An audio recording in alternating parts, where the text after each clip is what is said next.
Me and my girlfriend B challenged each other to make impromptu custom magic cards based only on a single prompt. Today's prompt was characters that have only appeared in flavor text, never having their own card. Between the two of us, we spent about an hour and a half total making both cards. The character B gave me was VRIST, Resistance Spy Master. After a little digging, we found that VRIST is actually a pretty old character, always titled as either a Resistance member or a Nurok agent of some variety. Yeah, oh, actually, Nurok Spy does exist. Here we are. Nurok Spy is a 3-mana 2/2 blue human rogue.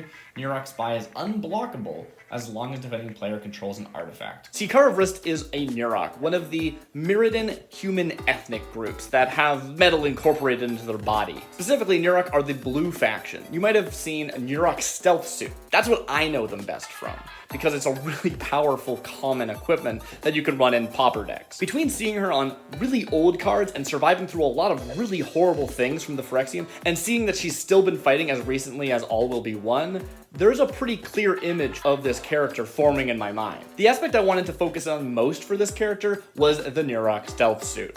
I love that card, and it's what I think of when I think of Nurok, so it makes perfect sense. So Nurok stealth suit is an equipment that equips creature as Shroud, and you can either equip it normally for 1, or you can spend blue to attach it to something instant speed, not sorcery speed. Even though Shroud is not a very well seen mechanic anymore, I still have a really soft spot for it, and I think it's really, really cool. So I wanted her to be this Shroud Matters character. I don't want the card to be too complicated. I think it's really easy to go too big, especially if something's probably going to be this is an uncommon, right? This is not your like big mythic legendary creature, right? This is an uncommon. Yeah, she's a signpost. Yeah. At first I thought it would make sense for her to be a lord. Give your creatures a +1/+1 if they have either hexproof, ward, or shroud, so that they have a bit more versatility. If I'm leaning into the idea that this is a signpost uncommon, I need to think about a mechanic that not only is interesting, but makes sense that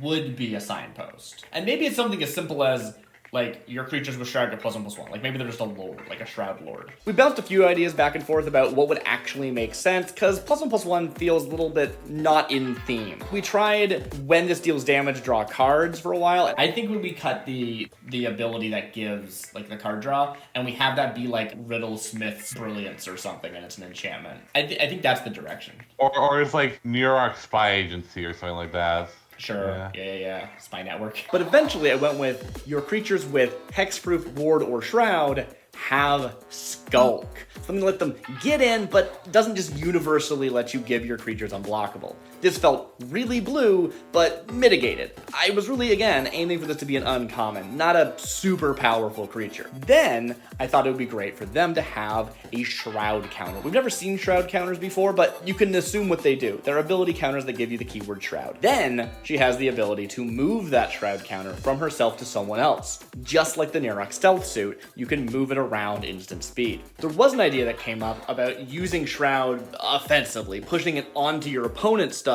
so that your opponent couldn't buff their own thing. Well, I mean, they could do aggressive Shroud, maybe.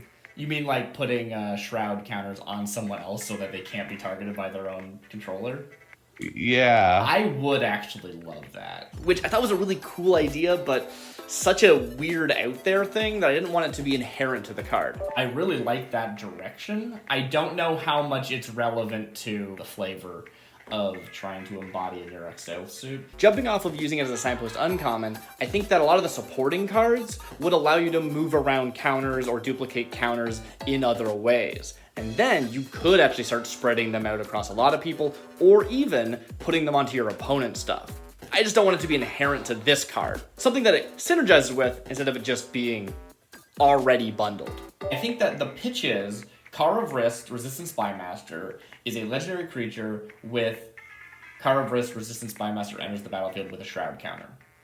And they have blue, remove a Shroud counter from a creature you control, put a Shroud counter on target creature you control.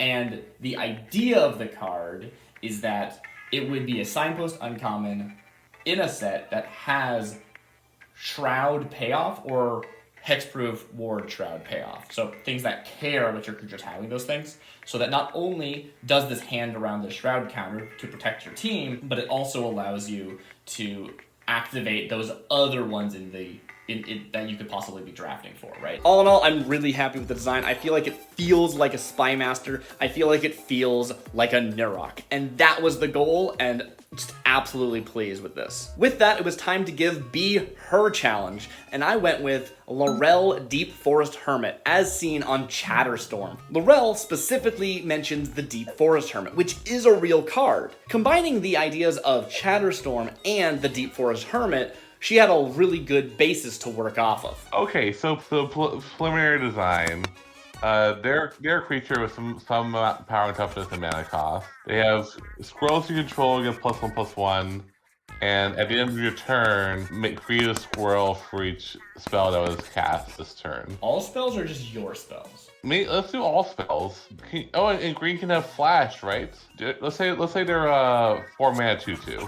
They have flash. They have at the end of each turn, create a squirrel for each spell that was cast that turn, and squirrels you control get +1/+1. I just personally think number of spells cast is really, really awkward. I like keying off of spells being cast, but when it's like, hey, were you keeping track? And I'm like, no, I wasn't. I just drew them on my third spell. Like, I don't know. I have no idea how many spells I cast. It's just personal. Personally, I don't like. I think Storm is cool, but don't like it for that one reason. So something like the new Garrow, for example, in Outlaws. He feels great because he just, when you cast a spell, you do the thing, right? Like, it just happens while they're on the field. The thing is, like, power effects are not green, I feel like. So this is like kind of totally different than what I was talking about before. Sure. 5 mana 1/1. When this enters the battlefield, create 4 green squirrels, and they have like let's say vanishing 2. They also have an activated ability that's like 2 mana populate and proliferate. So they're vanishing card, but they also have proliferate as an activated ability. Or it could maybe not even be populate. Just be like make a 1/1 squirrel. I super don't know if this dude's proliferate. It seems really, really scary. If it was just gained a time counter, that'd be one thing. But like, oof. Proliferate's just so cracked. Like, it's just such a busted mechanic. Remember that venerated Rob Priest? Barf. That wasn't proliferate. I mean, that venerated Rob Priest is poison's a rough mechanic, not proliferate, dude. You're right. Although actually, maybe not a bad structure to base it off of if we're talking about casting spells in green being a trigger. Maybe you need to target or whatever. What was the thing for that? It was like when this becomes target. Well, venerated Rob Priest is when any of your stuff is targeted, or you are otherwise. What? No. Yeah, it's stupid. Yeah. Whenever a creature you control, holy crap. Well, hey, that's exactly the thing you wanted to do. Maybe do that. Whenever a creature you control becomes the target of a spell, create a 1/1 squirrel. This triggers only once per turn. Yeah.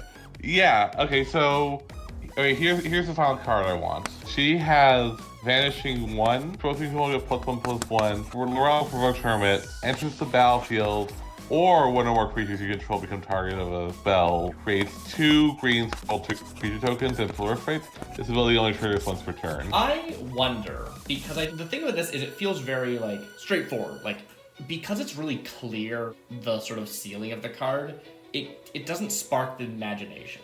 I think that if you wanted to, you could make Vanishing more relevant by having it key off of the number of counters she has, and then you could do some really, really interesting things with, like, you know, making that number bigger, right? Every turn it's going down 1, but every turn you might be able to feed into this engine and make it even scarier.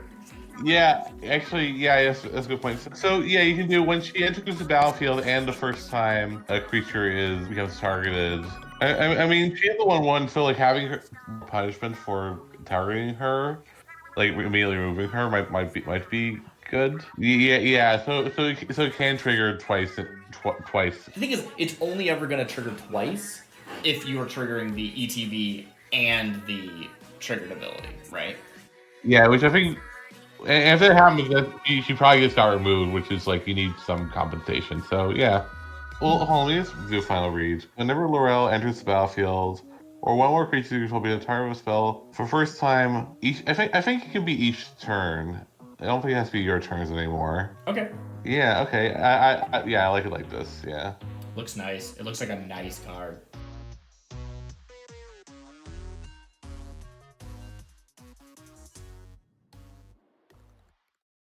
Definitely. This is going to be a whole thing to edit because a lot of this is going to get cut. So anyone who's watching, hi everybody.